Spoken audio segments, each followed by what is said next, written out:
Praise the Lord. प्रभु में मेरे प्यारे भाइयों और बहनों, हमारी टीम की तरफ से मैं आप सबका स्वागत करती हूँ। प्रियों, आज एक दर्शन आप सबके साथ मैं साझा करना चाहती हूँ। हमारे एक टीम मेंबर ने कुछ समय पहले एक दर्शन देखा जिसमें 10-12 लोगों पर एक दो कुत्ते अटैक कर रहे हैं। और फिर देखा उन्होंने कुछ दिनों के बाद कि एक आदमी के पीछे 10-12 कुत्ते अटैक कर रहे हैं। और रिसेंटली उन्होंने देखा कि कुत्तों की जगह शेर आ गए हैं, मतलब शेर अटैक कर रहे हैं। आप इस दर्शन को समझ पाए? पहले 10-12 लोगों पर 1-2 कुत्ते अटैक करते थे, मीन्स शैतान की तरफ से जो अटैक था वो कम था।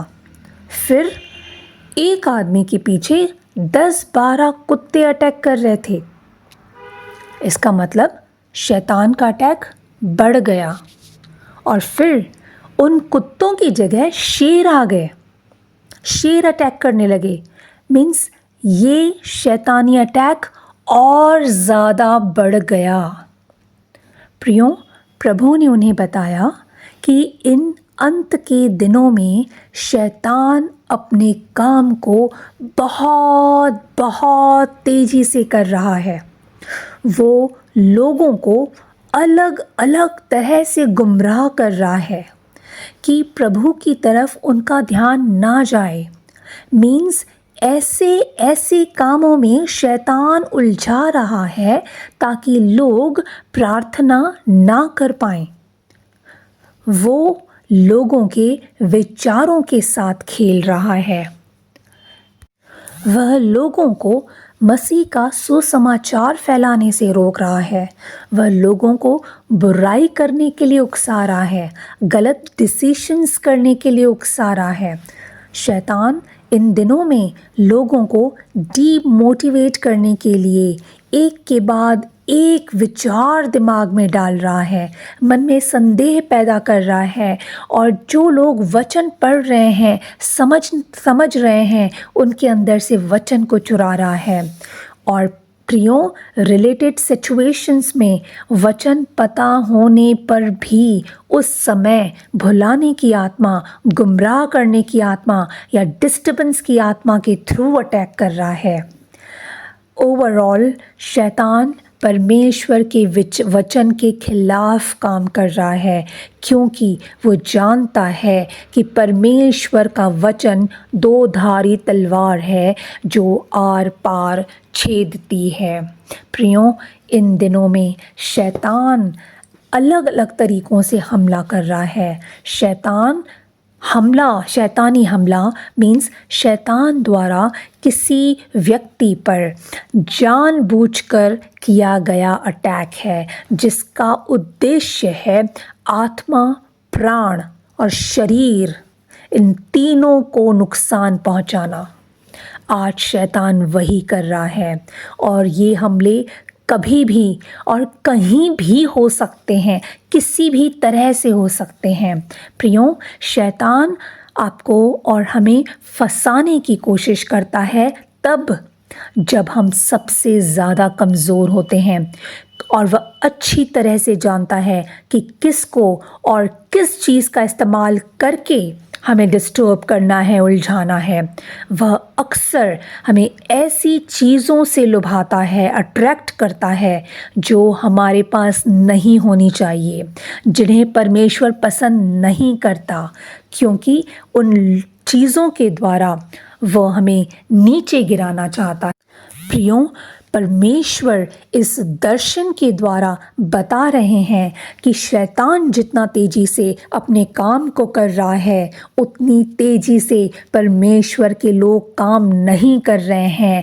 जितना ज़्यादा परमेश्वर इन बातों को बता रहा है, इसका मतलब शैतान सक्सेसफुल हो रहा है लोगों को गुमराह करने के लिए, लेकिन लोग, परमेश्वर के लोग, उस बात को समझने में नाकामयाब हो रहे हैं। शायद वो संसार में उलझे हुए हैं, शायद जो लुभावनी चीज़ों से शैतान उन्हें अट्रैक्ट कर रहा है, उसके वजह से वो गुमराह हो पा रहे हैं, गुमराह हो जा रहे हैं।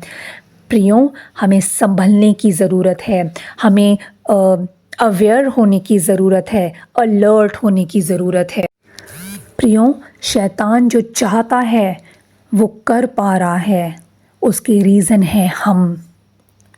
मीन्स वो हमारे प्रार्थना जीवन को कमज़ोर कर रहा है, जिससे परमेश्वर के लोग परमेश्वर से दूर जा रहे हैं। प्रियों, प्रार्थना न कर पाना या न करना परमेश्वर से दूर जाना ही तो है।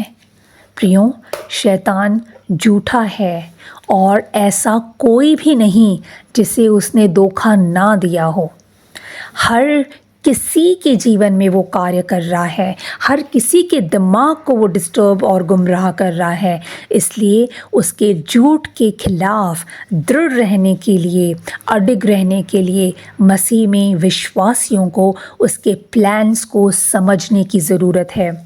प्रियों, रोमियो के 8 अध्याय की 7 और 8 पद में लिखा है, जो शारीरिक दशा में हैं वे परमेश्वर को प्रसन्न नहीं कर सकते, परंतु जबकि परमेश्वर का आत्मा तुम में बसता है तो तुम शारीरिक दशा में नहीं परंतु आत्मिक दशा में हो।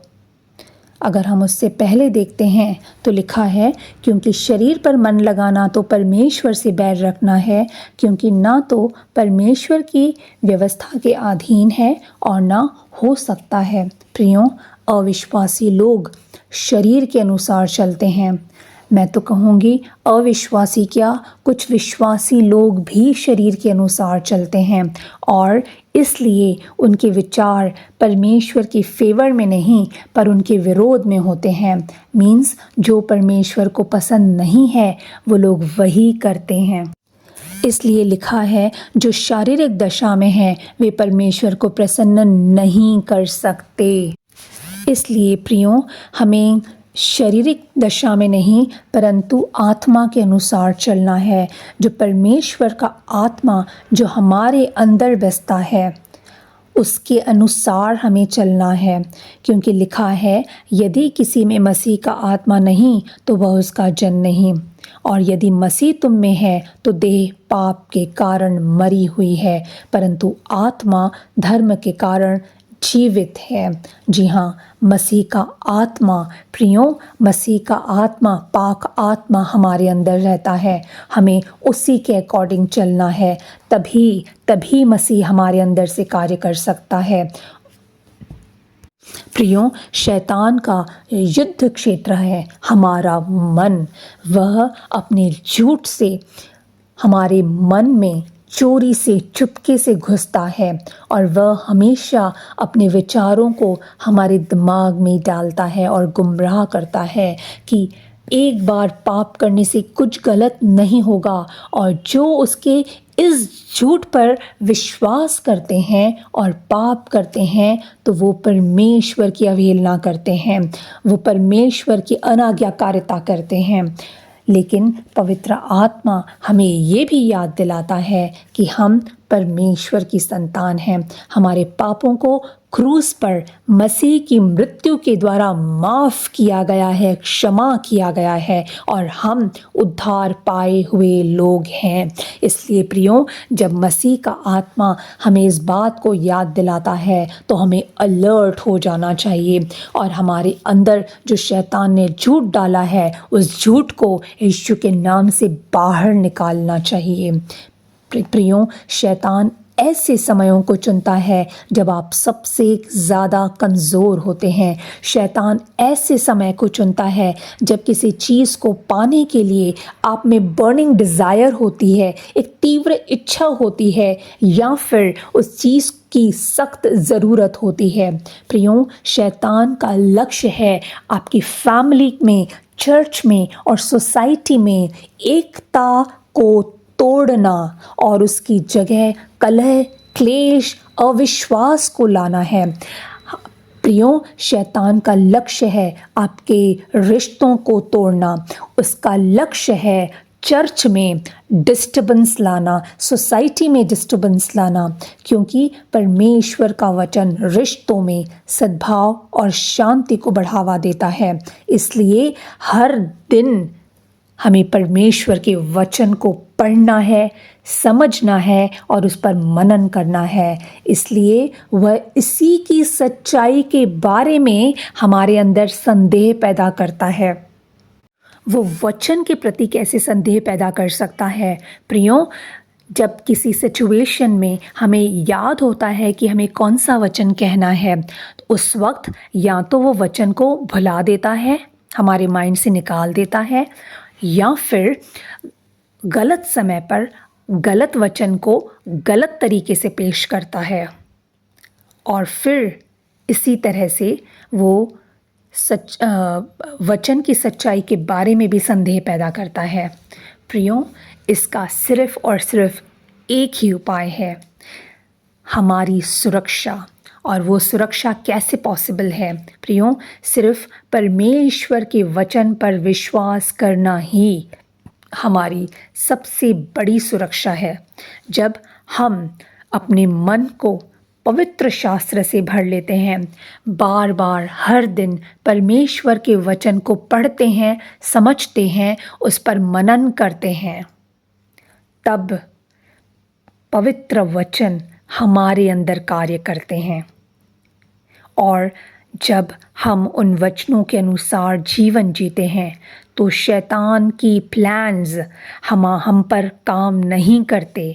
मीन्स शैतान के प्लान्स फेल हो जाते हैं और शैतान हार जाता है।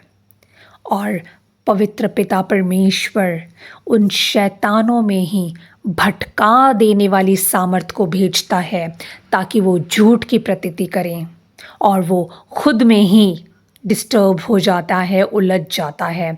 और परमेश्वर इस तरह हमारी मदद करते हैं उस शैतान से बचने के लिए, आज़ाद होने के लिए। प्रियो, ज़रूरत है हमें परमेश्वर की और करीब जाने की, ज़रूरत है हमें अपने अंदर परमेश्वर की उपस्थिति से परिपूर्ण होने के लिए, क्योंकि जब परमेश्वर की रोशनी हमारे अंदर आएगी, अंधकार खुद ही मिटता जाएगा। प्रियो, शैतान चाहे जितनी भी कोशिश करे, उसके अटैक्स चाहे जितने बढ़ते जाएं, वो जितना गहरा अंधेरा अगर हमारे जीवन में लाने की कोशिश करे, लेकिन प्रियो, हमें और आपको तैयार होना है। उस अटैक के खिलाफ खुद की सुरक्षा करनी है और वो सिर्फ वचन के द्वारा ही पॉसिबल है। हर दिन अपने आप की, अपने परिवार की, अपने प्रियजनों की सुरक्षा कीजिए। वो सुरक्षा प्रभु यीशु मसीह के लहू से खुद को कवर कीजिए। पवित्र स्वर्गदूतों का बाड़ा हमारे चारों ओर लगाइए और साथ ही प्रभु की अग्नि का बाड़ा अपने प्रियजनों के चारों तरफ लगाइए। तभी ही शैतान का अटैक आप पर नहीं हावी हो सकता। वो क्योंकि आपके बाड़े को तोड़ नहीं सकता, अभी भी उसके अंदर वो ताकत नहीं है और ये ताकत कभी भी उसके अंदर नहीं होगी, क्योंकि वो परमेश्वर की सुरक्षा के बीच उसकी अग्नि में प्रवेश कर ही नहीं सकता। प्रियो, जैसे शैतान के अटैक बढ़ रहे हैं, वैसे ही हमें हमारी सुरक्षा के दायरे को बढ़ाना है। Thank you.